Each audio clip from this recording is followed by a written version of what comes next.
Assalamualaikum warahmatullahi wabarakatuh. Perkenalkan, nama saya Sevi Agustin Nurhayati, NIM 202111341 dari Prodi D3 Keperawatan. Di sini saya akan mempresentasikan kasus pelanggaran hak asasi manusia Marsinah. Pelanggaran hak asasi manusia. Menurut pasal 1 ayat 6 UU nomor 39 tahun 1999, yang dimaksud dengan pelanggaran hak asasi manusia adalah setiap perbuatan seseorang atau kelompok orang termasuk aparat negara, baik disengaja maupun tidak disengaja, atau kelalaian yang secara hukum mengurangi, menghalangi, membatasi dan atau mencabut hak asasi manusia seseorang atau kelompok orang yang dijamin oleh undang-undang dan tidak mendapatkan atau dikhawatirkan tidak akan memperoleh penyesalan hukum yang adil dan benar berdasarkan mekanisme hukum yang berlaku. Poin kedua, menurut UU nomor 26 tahun 2000 tentang pengadilan hak asasi manusia, pelanggaran hak asasi manusia adalah setiap perbuatan seseorang atau kelompok orang termasuk aparat negara, baik disengaja atau kelalaian yang secara hukum mengurangi, menghalangi, membatasi, dan atau mencabut hak asasi manusia seseorang atau kelompok orang yang dijamin oleh undang-undang ini yang tidak didapatkan atau dikhawatirkan tidak akan memperoleh penyelesaian hukum yang adil dan benar berdasarkan mekanisme hukum yang berlaku.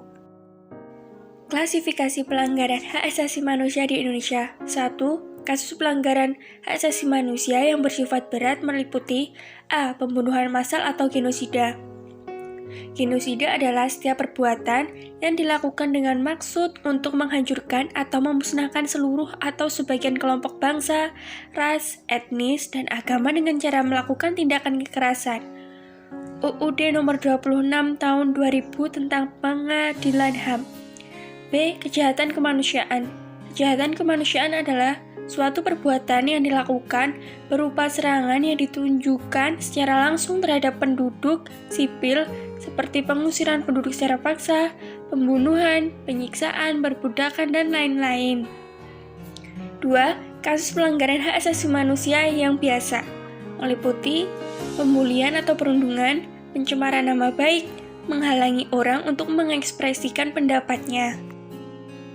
Pelanggaran hak asasi manusia pada Marsinah. Kronologi kematian Marsinah.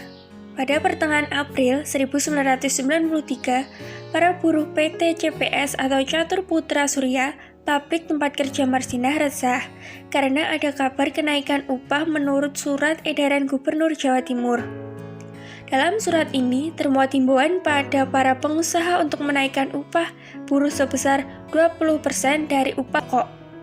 Pada minggu-minggu tersebut, pengurus PUK, SPSI, PT CPS mengadakan pertemuan di setiap bagian untuk membicarakan kenaikan upah sesuai dengan himbauan dalam surat edaran gubernur. Selanjutnya, pada tanggal 3 Mei 1993, seluruh buruh PT CPS tidak masuk kerja, kecuali staf dan para kepala bagian. Hari itu juga, Marsinah pergi ke kantor Depnaker Surabaya untuk mencari data tentang daftar upah pokok minimum regional. Data inilah yang ingin Marsinah perlihatkan kepada pihak pengusaha sebagai penguat tuntutan pekerja yang hendak mogok. Kasus tersebut berawal dari unjuk rasa buruh yang dipicu surat edaran gubernur setempat mengenai penaikan UMR. Namun, PT CPS, perusahaan tempat Marsinah bekerja, memilih bergeming. Kondisi ini memicu geram. Pada Senin 3 Mei 1993, sebagian besar karyawan PT CPS berunjuk rasa dengan mogok kerja hingga esok hari. Ternyata, menjelang Selasa siang, manajemen perusahaan dan pekerja berdialog dan menyepakati perjanjian. Intinya mengenai pengabulan permintaan karyawan dengan membayar upah sesuai UMR. Sampai di sini sepertinya permasalahan antara perusahaan dan pekerja telah beres. Tanggal 4 Mei 1993, pukul 7 pagi, para buruh PT CPS melakukan unjuk rasa dengan mengajukan 12 tuntutan. Seluruh buruh dari ketiga shift serentak masuk pagi dan mereka bersama-sama memaksa untuk diperbolehkan masuk ke dalam pabrik.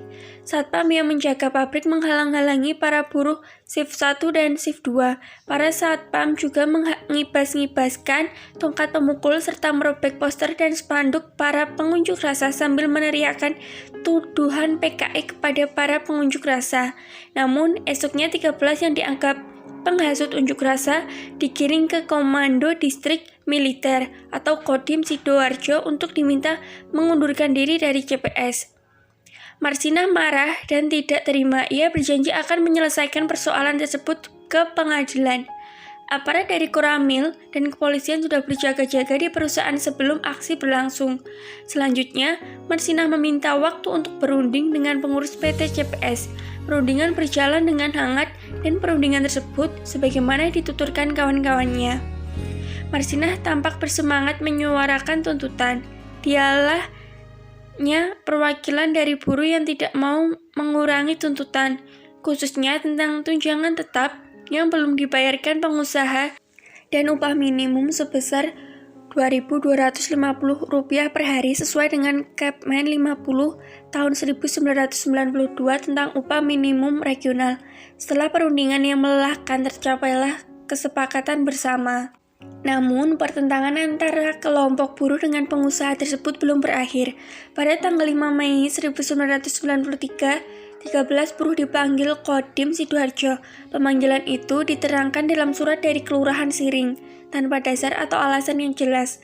Pihak tentara mendesak agar ke-13 buruh itu menandatangani surat PHK. Para buruh terpaksa menerima PHK karena tekanan fisik dan psikologis yang bertubi-tubi. 2 hari kemudian menyusul 8 buruh di PHK di tempat yang sama.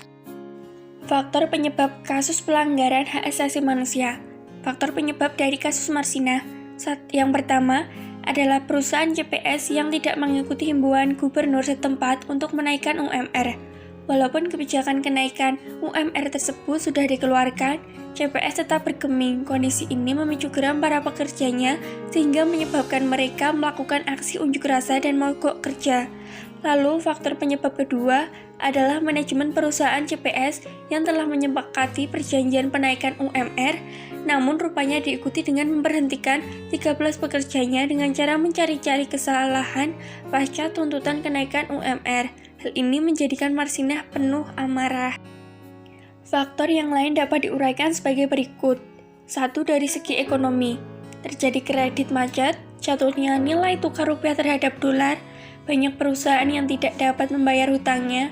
2. Dari segi politik, pemimpin saat itu telah kehilangan kepercayaan dari rakyatnya.